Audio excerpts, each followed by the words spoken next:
नमस्कार दोस्तों, मैं अंकुर उपाध्याय स्वागत करता हूं आप सभी का आपके अपने YouTube channel share market analysis में। दोस्तों यहां पे मैं आप सभी के साथ आज के सेशन में जिस स्टॉक के बारे में बात करने जा रहा हूं इसका नाम है बलरामपुर चीनी।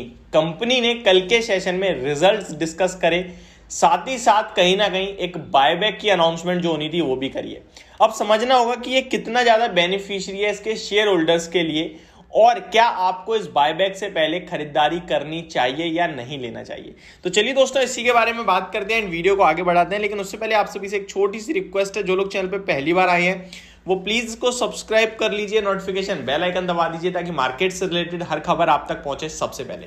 दोस्तों कल मैंने एक वीडियो शूट करी थी जहां मैंने आप सभी से कहा था बेस्ट Q2 रिजल्ट्स और एक साथ में बड़ा डिविडेंड दिया है इस स्टॉक ने और कल ये काफी बड़ा एक्शन दिखा सकता है। 9% स्टॉक ऊपर है। कल 3 स्टॉक में अलर्ट आपके लिए कहा था, उन तीनों ही स्टॉक में लगभग 7 से लेकर 10% की बड़ी गिरावट आ रही है। तो इन स्टॉक्स में अभी जल्दबाजी ना करें खरीदने की। बाकी आपके लिए मैं इस पर डिटेल में एक वीडियो अगली बनाऊंगा जहां मैं बात करूंगा जो स्टॉक्स आज के सेशन में आप सभी के सामने बड़ी गिरावट दिखा रहे हैं, 4 स्टॉक्स या 5 स्टॉक्स क्रैश जो भी हैं उस पर अगली वीडियो में बात करेंगे। लेकिन अभी बलरामपुर चीनी की डिटेल्स ले लेते हैं।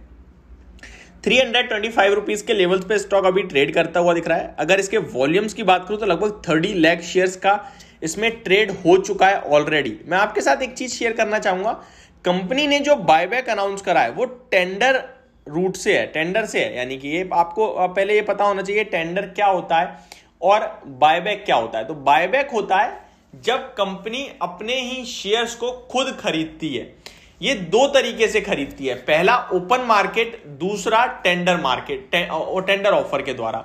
ओपन मार्केट का मतलब है स्टॉक का प्राइस जो भी बाजार में चल रहा है वो आए और खरीद के चले गए। आपको नहीं पता चला कि किसने खरीदा और जिसने खरीदा उसे नहीं पता चला कि किसने बेचा। ठीक है, सिंपली इस सौदा हो गया।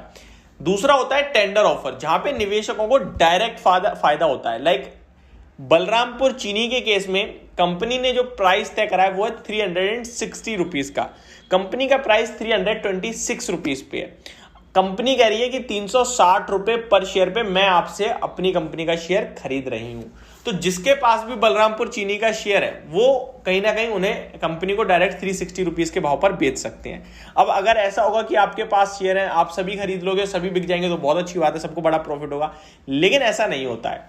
होता क्या है, कंपनी एक रेशियो निकालती है। फॉर एग्जाम्पल आपके पास अगर 100 शेयर्स हैं तो उसके सामने आप कंपनी को केवल 20 शेयर्स ही बेच सकते हो। तो इस तरीके के रेशियो होते हैं जिसके बाद कंपनी आपसे डायरेक्ट खरीद लेती है। ठीक है, तो आपको डायरेक्टली शॉर्ट टर्म में फायदा हो जाता है क्योंकि भाई 330 रुपए पे चल रहा है, अभी 360 पे कंपनी खरीद रही है।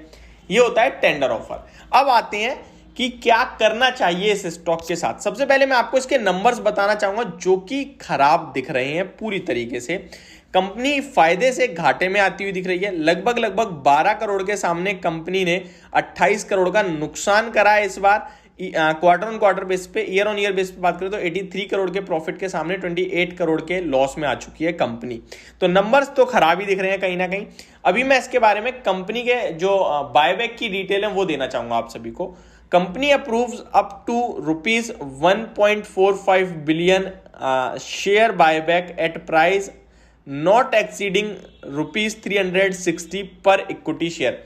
यानी कि 360 रुपए के समथिंग पे कंपनी बायबैक अनाउंस करती हुई दिखी है 145 करोड़ रुपए का। अब ये 145 करोड़ रुपए का बायबैक है, क्या ये अच्छा बायबैक मानेंगे? तो सबसे पहले तो मैं 145 करोड़ से पहले प्राइस देखना चाहूंगा।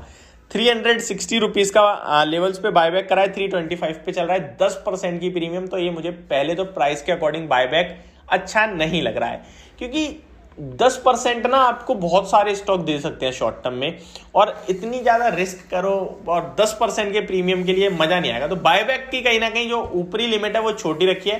कम से कम 25-30% का प्रीमियम होता है अगर बायबैक में, तो इंटरेस्ट आता है। तो प्राइस सस्ता है। लास्ट टाइम कंपनी ने 420 रुपीज पे बायबैक करा था, अभी 360 पे कर रही है। तो कंपनी का प्राइस तो मुझे अच्छा नहीं लग रहा है बायबैक का। अब आते हैं अमाउंट के हिसाब से। तो 145 करोड़ का बायबैक है और कंपनी का मार्केट कैप ऑलमोस्ट 7,000 करोड़ का है। यानी कि 2% के समथिंग का बायबैक कर रही है company according to market cap. तो ये 2% 3% के बायबैक को भी कोई ज्यादा अहमियत नहीं देनी चाहिए, बट ठीक है फिर भी इसे हम एवरेज कहेंगे, कोई दिक्कत नहीं है। बट ओवरऑल बायबैक के हिसाब से मुझे नहीं लगता इस स्टॉक में किसी को पार्टिसिपेट करना चाहिए। चार्ट्स के अकॉर्डिंग स्टॉक नेगेटिव है और स्टॉक कहीं ना कहीं कंटिन्यू लोअर लोज ही लगाता हुआ दिख रहा है। तो मैं आपको कहूंगा कि स्टॉक को इग्नोर करें, अवॉइड करें फ्रेश एंट्री के लिए, जिसके पास है वो बने रह सकते हैं। तो ये मेरी वीडियो, होप आप लोगों को सब कुछ क्लियरली समझ में आ गया होगा। Thank you so much for watching this video. Have a great day guys.